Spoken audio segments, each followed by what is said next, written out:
ഒരു നായയിൽ നിന്ന് ഈ ഗുണങ്ങൾ പഠിക്കൂ. ജീവിതത്തിൽ പരാജയപ്പെടില്ല.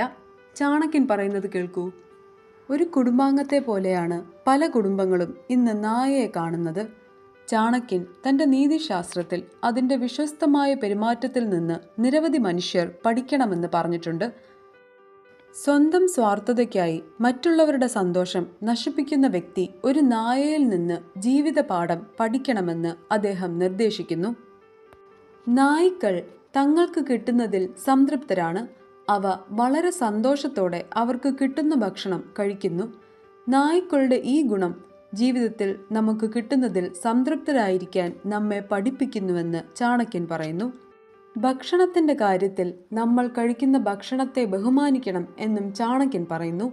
ഒരു നായയുടെ ഏറ്റവും പ്രത്യേകത ഒരു നായ ഗാഢനിദ്രയിലായിരിക്കുമ്പോൾ പോലും ഒരു ചെറിയ ശബ്ദം കേട്ടാലുടൻ അത് ഉണരും എന്നതാണ്. ഈ ഗുണം നമ്മെ നമ്മുടെ ജോലിയിൽ എപ്പോഴും ജാഗ്രതയും ശ്രദ്ധയും പുലർത്താൻ പഠിപ്പിക്കുന്നു. നമ്മൾ വിശ്രമിക്കുമ്പോൾ പോലും നമ്മുടെ ലക്ഷ്യങ്ങളും ഉത്തരവാദിത്തങ്ങളും മനസ്സിൽ സൂക്ഷിക്കണം. ജീവിതത്തിലെ ഏത് വെല്ലുവിളിക്കും തയ്യാറെടുക്കുക എന്നതാണ് വിജയത്തിൻ്റെ താക്കോൽ എന്ന് ചാണക്യൻ പറയുന്നു. നായ്ക്കൾ അവയുടെ ഉടമസ്ഥരോട് വളരെ വിശ്വസ്തരാണ്. അവയുടെ ഉടമസ്ഥരെ സംരക്ഷിക്കാൻ ജീവൻ പണയപ്പെടുത്തുന്നു. ഈ ഗുണം നമ്മെ നമ്മുടെ കുടുംബത്തോടും സുഹൃത്തുക്കളോടും സമൂഹത്തോടും വിശ്വസ്തരായിരിക്കാൻ പഠിപ്പിക്കുന്നു. നമുക്ക് നല്ലത് ചെയ്യുന്നവരോട് നാം എപ്പോഴും നന്ദിയുള്ളവരും സത്യസന്ധരുമായിരിക്കണം. അതുപോലെ ഒരു വ്യക്തി താൻ ചെയ്യുന്ന ജോലിയോട് വിശ്വസ്തത പുലർത്തണം. വഞ്ചിക്കരുതെന്ന് ചാണക്യൻ പറയുന്നു.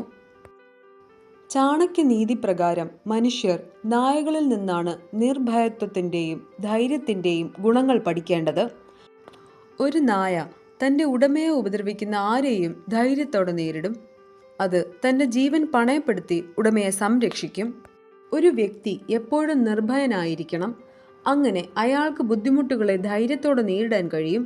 കൂടാതെ നമ്മുടെ ലക്ഷ്യങ്ങളും തത്വങ്ങളും സംരക്ഷിക്കാൻ നാം നിർഭയമായി നിലകൊള്ളണമെന്നും ഈ ഗുണം നമ്മെ പഠിപ്പിക്കുന്നു.